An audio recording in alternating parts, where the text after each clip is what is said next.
there definitely are some gender stereotypes around ADHD. Our poor female population has been ignored for a while. Well, I mean, Freud did us really solid with, hysterical uteruses. Yeah. Like, I mean, Our cycles really made us insane. Yeah, according to Freud. right. 50% of the population clinically impaired at all times. Do you have a uterus? You have a problem. This is Shrinks and Giggles, your no BS guide to navigating the pitfalls of modern mental health. From AI therapy to self-diagnosis spirals, we're here to cut through the pop psych noise from your feed. I'm Melissa. And I'm Michaela, your psychologist BFFs. Let's dive in. Hey guys, welcome back to another episode of Shrinks and Giggles. I'm Michaela. I'm Melissa. We're talking about when ADD was initially conceptualized. Yeah. It was largely considered to be minimal brain dysfunction. So definitely a diagnosis that lots of people would gravitate towards. Yeah, I think its official term was hyperkinetic reaction of childhood, which really rolls off the tongue. Definitely does. It's not at all psychobabbly.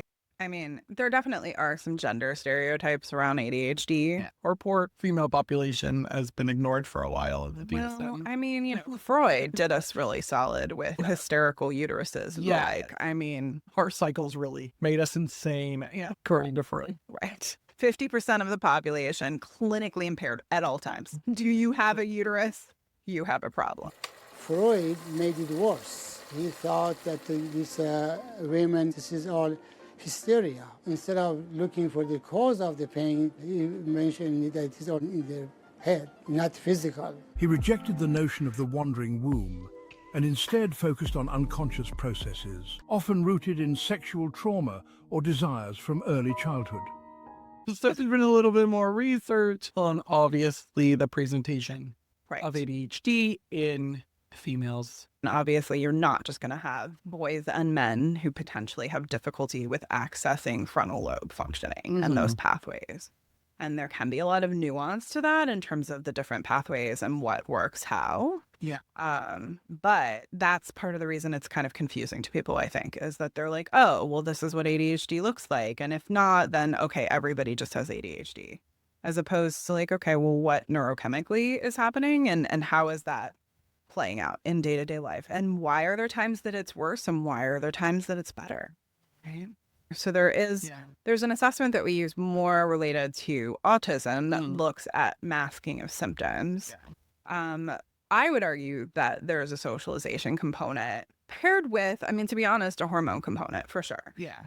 Testosterone inherently activates a lot more physical need to move. And so higher levels of testosterone or people who are on hormone therapy with testosterone will find that, they are more likely to need to move. They are, angrier or whatever too. But I think, that does look different then when you're looking at the neuroscience behind ADHD. Okay, well, you've got that altering factor of, okay, it can look more hyperactive in boys. It won't always. No, there are definitely hyperactive females. So and I don't want to negate that either, because there are a lot of narratives out there of women having ADHD and how they're just sitting daydreaming in a corner, a little lost and confused. And that's not an accurate depiction either. They're not all Luna Lovegood. Harry Potter blood. It's very impressive, isn't it? So speaking to the masking piece, though, I think there can be confusion around the idea that when somebody recognizes something inherently isn't going right, they'll adapt. They'll work around it. They'll do things to try to change the situation. Yeah. So that could be that they adapt to being the class clown, so they're at least getting attention, and maybe they're failing their classes. Class, say hello to Billy Madison. It could be that they're sitting and spacing out in class. Bueller. And they go and they read the textbook verbatim when they're at home, or listen to books or read them in terms of like movies and things like that to try to kind of fill in the blanks. I mean, people adapt and they navigate to, hide what they see as something that maybe doesn't allow them to fit. right, that makes them different. And I think a lot of people resonate with that. They're like, oh, yeah, I can't show all of my colors. I have to be this kind of person. And so I do think there's a preponderance within social media of the concepts around masking. Yeah. And that happens really early on. Yeah, 9, 10 is when we start doing that comparison. Yeah. Yeah. The deeper dive we go into ADHD, the more that there can be things misconstrued. I know the other day you sent me this article and you were like, oh my gosh, what do you think of this? I want to say it was Japanese researchers. Was that right? My name is Zhongling Liu. I am a PhD student from Shanghai Children's Hospital, affiliated to Shanghai Jiao Tong University School of Medicine, Child Healthcare Medical Division. And I recently published Auxiliary Diagnosis of Children with Attention Deficit Hyperactivity Disorder using Eye Tracking and Digital Biomarkers Case Control Study in JMRR mHealth and UHealth.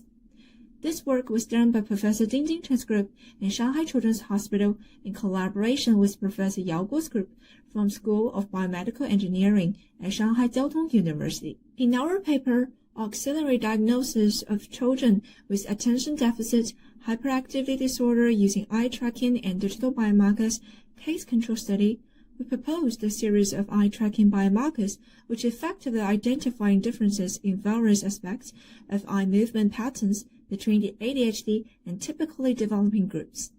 And the machine learning model constructed using these digital biomarkers achieved a high accuracy and reliability in identifying ADHD.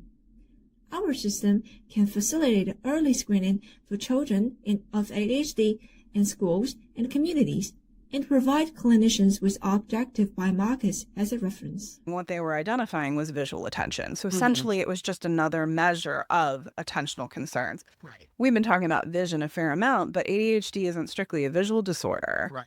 It's about problems with attention that, span sensory information in general.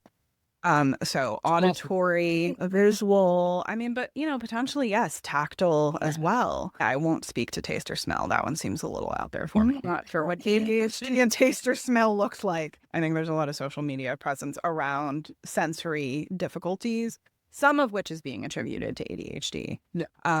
Yeah. But also could simply just be anxiety, could be just simply sensory difficulties. If you don't like the way something feels, sure. I know the video I was sharing with you was like somebody cutting a mango, and they were like, if you wash your hands 6 times while cutting a mango, it's ADHD. You cut the mango, you walk over, you cut the mango, walk over and rinse off your hand.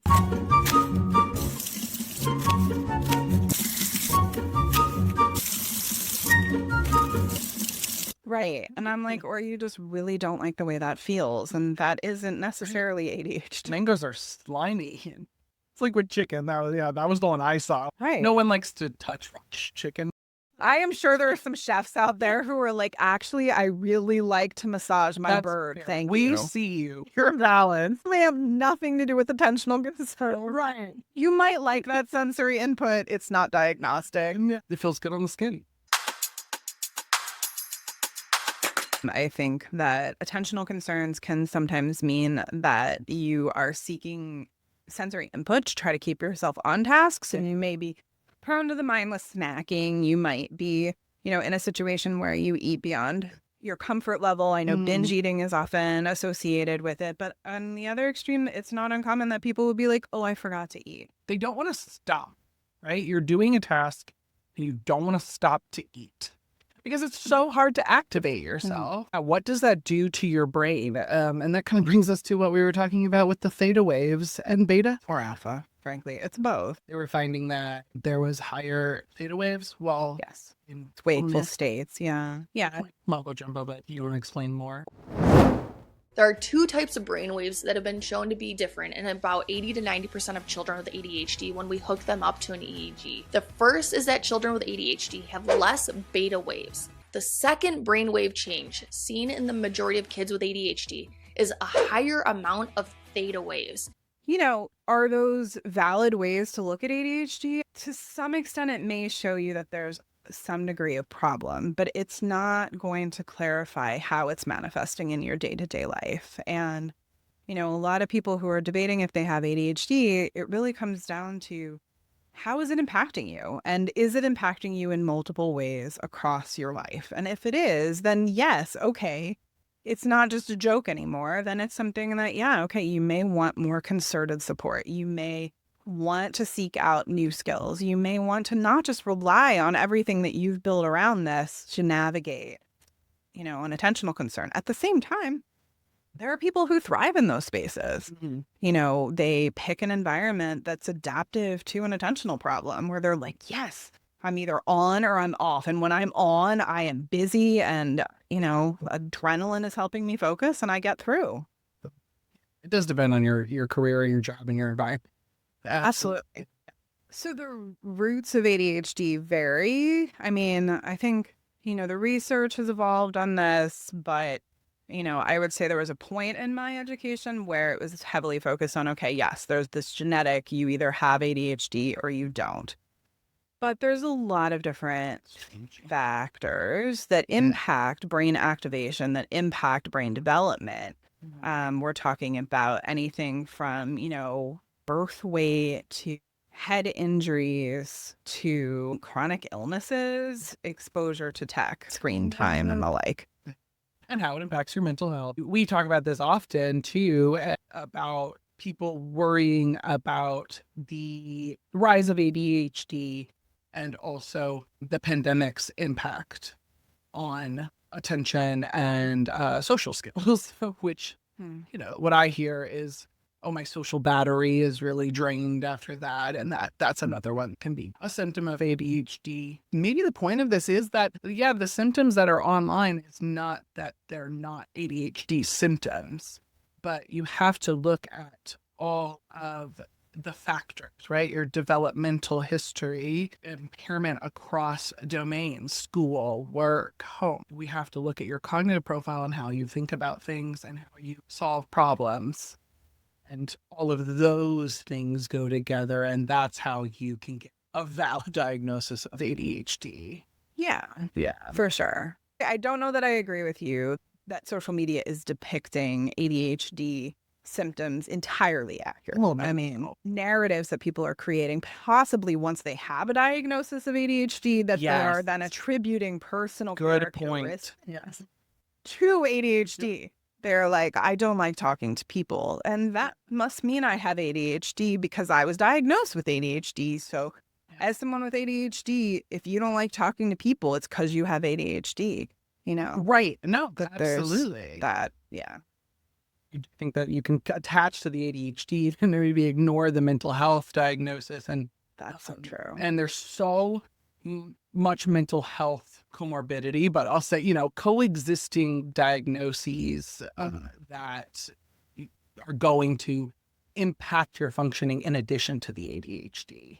And to clarify kind of what I was talking about with the social media and the symptoms of ADHD, I mean, I think the good thing about all of this content on social media is that it is reducing the stigma and it's getting people to reach out. And how many people have come through our door to be like, I saw on TikTok that.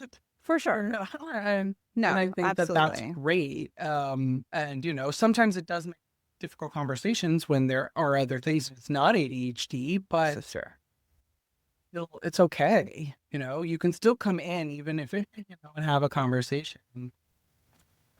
ADHD, you learn more about yourself. So what are the components of ADHD then, Michaela? We're talking around it a lot, but what are some of the broad strokes components that we are typically looking for when we're diagnosing?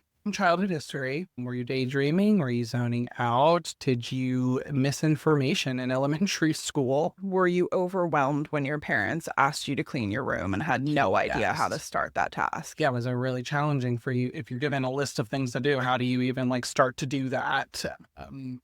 Was that pretty consistent? If you were given a routine, were you struggling with, being able to repeat it on your own without prompts eventually? Developmentally, you hit a point where you're like, yeah, okay, I brush my teeth and then I do this and then I do that when I wake up in the morning. Or did you need reminders of how to do most of those things or many of those things for a long time?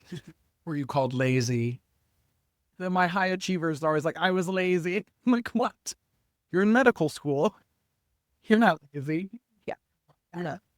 Right. All of our PhD students, stuff like that. Yeah. No, that's incorrect. And then we're looking at what's going on in your day-to-day life. If it's an adult, we're looking at, okay, well, where are you struggling? If somebody's coming in, why are they coming in? If you're resonating with something on social media, okay, is it more than just that one post? Is there a broader context? I know a common one that we were talking about recently was moms and how many mothers are starting to self-diagnose with ADHD after, they have a kid. And that there is some very notable legitimacy to that a lot of society isn't really talking about. Okay, well, yeah, hormonal factors are going to exacerbate ADHD. They're going to make inattention worse. Yeah. If there's, instability in hormone levels, this is why teenagers struggle a lot. Mm-hmm. This is why, during pregnancy, certainly post-pregnancy, and, perimenopause, all of those times are times for women. Yeah. That it's such a factor in terms of looking at attention concentration, and that may be a time that things are worse and that your scaffolding works better when there isn't the hormonal stress, but that doesn't mean that you don't have ADHD. I'm going to bring that up earlier about the kind of like craze around adult ADHD or that kind of like terminology and how that's maybe being used. Yeah, as a concept, from a neuroscience perspective, you aren't going to suddenly get ADHD. Right. If, there is a sudden onset of change in your attention concentration, there's likely a medical reason for that, not a developmental reason. Go to your doctor, talk about it. I'm not kidding. Unfortunately, I wish I were. But yes. ADHD is neurodevelopmental. Yes. It has been there from early childhood. And sometimes parents know that. They're like, "Ooh, I struggled," or yes, my spouse struggled, so I'm correcting for it in my child by overcompensating, by providing them all the structure, by sitting next to, your teenager while they do their homework, packing their lunch when they're 16, like things that are perhaps supportive, but also ultimately are about you recognizing that your kid isn't going to do these things on their own. Right. Because it was hard for you. Yeah. So with adults, yes, okay, there are high functioning adults who have ADHD, who build a lot of support around navigating inattention, who have, administrative folks that they, call, or friends that they have who, will do things to pinch hit, to, cover where they aren't, navigating. And that doesn't mean they aren't carrying a lot of stress and strife about the fact that, they didn't bring 3 changes of clothes for their child. And perhaps they ended up naked when they weren't expecting it to transpire. You've never experienced that. Never. Why is my child naked? You just didn't have to take care of a child. And if your dolls were naked at 10, nobody cared. No one cared. It's why we see so many like med students, or like when there isn't in like the demand on your faculties, right, becomes more apparent. And that's what we mean. Like, that really starting to have an impairment doesn't always happen necessarily in childhood, but it doesn't mean that you all of a sudden have ADHD, you've had it, but have been able to manage it until this point in time. Yeah. So, from a self-diagnosis perspective, to try to maybe sum up, because I know there's a lot of nuance to this. I'm sure we could sit here and read the DSM criteria, but it would make everyone fall asleep. Yeah. Truly, it would. Again, white men sitting around a table. So, keeping that in mind, I think that ADHD is something that you see across multiple domains of your life. It's not just that you're like, oh, wow, I'm not doing great with parenting these kids, or, oh, wow, I have this demanding job and I'm not meeting, the documentation requirements, or, my self-care routine's off. It's layers. It's you are, experiencing impairment in how you're taking care of yourself, in how you're taking care of others, in how you're navigating your household, in how you're navigating work or school, or any kind of demands like that. Yeah. So it's across multiple domains of life. Yeah. And that's the one thing that I don't see discussed a lot, truly. And then lead you to actually, seek out a professional's help. For sure. Like, I am in distress. Yeah. What do people do when they're diagnosed with ADHD, the different sort of solutions? Yeah. Social media talks a ton about dopamine. It's everywhere, right? There's dopamine fasting. We're all dopamine addicts. This is, clearly the case. I mean, Who doesn't love a hit of dopamine, you know? right. I mean, if you could mainline that stuff, it'd be great. Right? With that. I mean, sure, there is a difficulty with ADHD with dopamine. There's just less of it. And so there are natural ways to increase it. We see this pretty commonly in the practice where we will have people come to us who, are some kind of elite athlete. And those are always kind of interesting because they often are like, I don't think I had ADHD. And then I started having all these problems when, and it's like, I tore my ACL. Yeah. And I suddenly, stopped right. exercising every day for hours. Right. Or I retired from my sport. Yep. Yeah. Yeah. And suddenly they're really apologetic for their existence and feel like they can't function. Yeah. But it does speak to movement and exercise naturally increasing dopamine levels. Yeah. That it does that. And it decreases the theta waves, like what we were talking about earlier. Right. Yeah, right. it Because it's helps. activating others. Yes. Yeah, it helps you regulate. There's looking at different brain wave activity. And so, we are not neurofeedback people, but the general profile of neurofeedback is about potentially the idea of how do we address an attentional concern. So it is arguably another way to treat this. The research is a little mixed. I think people are still trying to figure out, how to capitalize on it the best. People who practice neurofeedback would argue that, okay, yeah, we're trying to decrease theta waves, which are waves that you would experience more in a restful sleeping state. They often occur higher actually in, when you're creating as well, and they occur in higher frequency around hyperfocus. So actually, if you're in a deep concentration state, you may actually have higher theta. But the thing is that often for ADHD, what that means is that you're in a hyper-focused state and not taking care of other things that you need to be attending to. The eating. Right. The eating. Stopping to eat. Right. The paying attention to your children if you have them. The going to bed at a reasonable hour. Right. Right. Yeah. Because Yes. in the morning.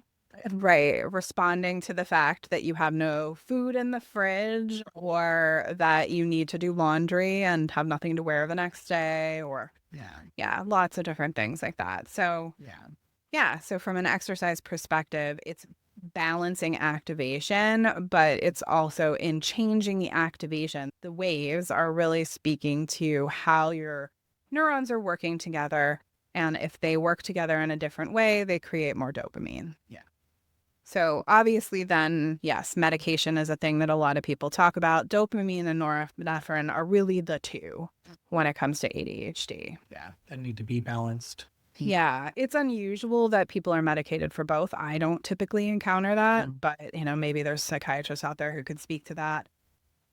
But a lot of people we work with, will start on a stimulant medication that addresses the dopamine levels pretty rapidly. It doesn't change scaffolding. So while people may be like, oh my gosh, the noise is reduced, that doesn't mean they know what to do after that. You still need the skills, the executive functioning skills. Right. Yeah. How do I plan and organize? How to manage time? Yeah. But it makes it somewhat easier. Yes. Yeah. Yeah. And for high demand situations, people who are in school, people who know that they're in a period of work that's frenetic, that can be pretty important. Yeah, it can help a lot. So lifestyle-wise, day to day, we have a lot of things that impact negatively on our attention right now. The presence of cell phones just inherently and the perpetual distraction that they are. The deep holes that we can find ourselves going down when we open our phone and start to think about all of the different things that we're presented with, whether it's email, whether it's text, whether it's prompts to respond to a DM, or simply, an update on something on social media that we clearly need to look at this second. Check my email really quick. Oh my God, one more text. Software update. Okay, just send one more text. MP3s, I want to just my DVR. No, please put it down. My Facebook update. I can Tumblr. Fred, wait, please. You know what's happening, right? You're just spiraling. You're out of control. Yeah. No, there's too many things going on. I want to check my texts. You're out, right? Help me, please. And I do think that there's an expectation societally that is exacerbating attentional concerns because we feel like we can't step away. Right. There are those who believe that we have to respond to people within an hour or less. And, you know, I've had people who work in high demand environments talking about, well, if I step away from work for 90 minutes to drive home, do this and that, and then plug back in, that I have a coworker, you know, chipping in to cover my butt for the fact that I'm not available. So, you know, there are a lot of high demands. It is exacerbating a lot of attentional concerns. There's a lot, I think, more difficulty with sleep regulation for a lot of people, perhaps around blue light. Another thing that can potentially amplify problems. There's also a lot of difficulties within our food system around processed foods, blood sugar dysregulation, and the like. It is making it worse. Yeah. So, yeah. I mean, ways that you can sort of start to try to make your attention better is, focus on getting good sleep. You know, sleep hygiene, going to bed at a time, you know, if you're tired, go to bed. Do your diet, focusing, making sure that you know what's going into your body and what's impacting your blood sugars and your processing. Are you digesting your food? Create routines. Discipline, take breaks from social media. Don't doom scroll. That's not going to help your attention or your productivity. And find a therapist that you connect with. Start to learn skills that way too.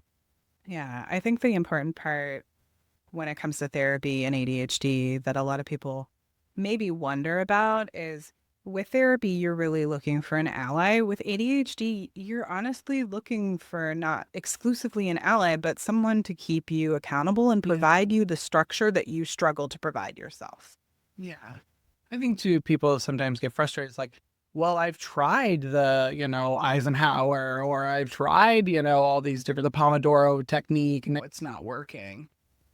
So, you know, having someone that can really deep dive into that is definitely helpful. Yeah, not just provide you the tools, but the consistency and the ability to access them. Mental health can be a piece of this as well. Yeah. And one that a lot of people don't want to talk about when they talk about ADHD.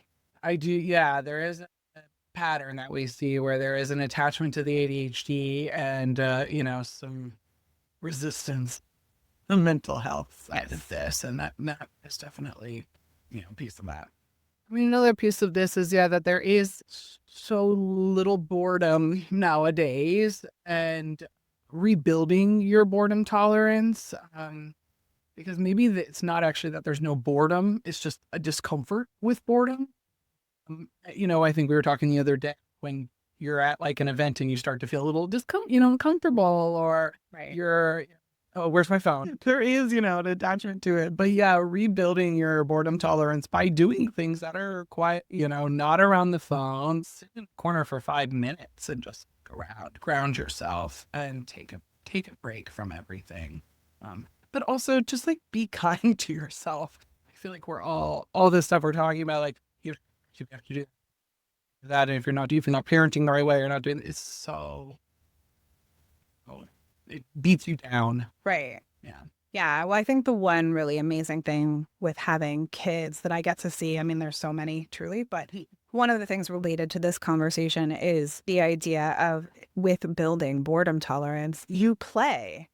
You start to be creative. Yeah. You start to be able to know yourself in a different way and get to experience the world in ways that you don't otherwise let yourself experience it. Yeah. Because if you're constantly plugged in, if you're constantly on to the next thing and the next task, if you're always distracting yourself with something else, you aren't getting the opportunity to be like, ooh, that's a fun idea. And, you know, yes, I know that ADHD inherently, you may have lots of fun ideas and maybe you don't follow through with any of them. And if you do have the boredom, it allows you the opportunity to be like, okay, what do I want to maybe play with? What's an idea? And it doesn't have to be the most important thing, and it doesn't have to be productive, but it can rebuild your soul in a sense, really rebuild your sense of self. Yeah. Yeah, that is something that's definitely lost with the ADHD. I do think societally there's kind of an interesting phenomenon there that really may speak to the fact that we're not as connected as we used to be. We're not. We may be plugged in, but we are not connected. Yeah, plugged in but not connected. What else do you want to know about ADHD? Hit us up on social media. Michaela and I talk about ADHD all the time. I think we could do an entire season on ADHD, honestly. For sure. We could blab about it. Yeah. But yeah, let us know what you want to hear about. Thanks for listening. Be sure to subscribe, and we'll see you next time.